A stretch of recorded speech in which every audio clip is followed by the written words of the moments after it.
television, what was going on in the news. He was very interested in current affairs. Typically, I'd go up Friday night, we'd sit in the kitchen with a bottle of wine, polish it off. Quite often his partner Mary would be there. We'd we'd just not stop talking really till 2 in the morning sometimes.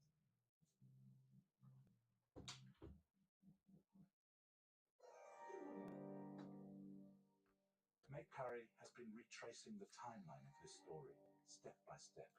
He's trying to make sense of what happened by going back to Holy Island. With him, he has details of the police investigation. And right now, he's looking at what happened in the first few days of that investigation. So the day after the shooting, the police didn't have a lot to go on. One thing the police knew at this point is that Gerald Corrigan's injuries were caused by a crossbow. He was rushed from here to Ysbyty Gwynedd, the nearest hospital in Bangor. It's about 25 miles away. Corrigan thought he'd been electrocuted by the satellite dish. The paramedics quickly realised that could not be the case. He was bleeding badly and was shot. One of them did a quick search of the garden by torchlight and saw on the grass a long arrow covered in blood. He bade Vera and the arrow, or the crossbow bolt, travelled with Corrigan to the hospital.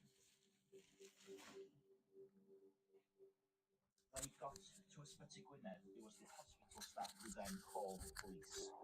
The police then initially went to the hospital to Ysbyty Gwynedd. They took possession of the arrow and then they headed back here to Gawfdy, to Gerald Corrigan's house on Holy Island, and sealed it off to start forensic work. We have completed the forensic examination of the scene, and a fingertip search of the grounds has also concluded. During the search of the front garden here, 2 small triangular pieces of metal are recovered, pieces from the head of a crossbow bolt, one close to the base of the satellite, and the other about 2 feet away from the dish. So we are making progress, but we continue to appeal to our community, visitors into North West Wales to support us through this investigation. Police also found blood splattered up the pebble dash wall between the satellite dish and the window, and no surprises there, it's Corrigan's. His injuries are horrendous. They brought with them a ballistics expert who identified 2 impact marks on the wall made by the bolt striking the wall. The bolt travelled through a significant part of his upper body. And together with a forensic pathologist, they tried to reconstruct what had happened. He already missed his heart, and then through his right arm. They say here that Corrigan had been bent over his satellite dish, which is at ground level, with his hand resting on the pebble dash wall when the arrow struck and passed through his body, then hitting the wall, shattering the arrow's head and breaking off its 3 blades. And only 1 bolt was fired, which is accurate and hit its target.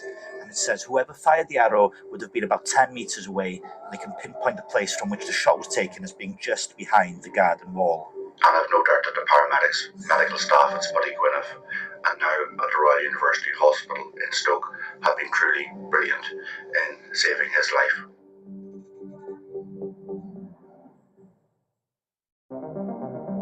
The crossbow shooting made the news very quickly.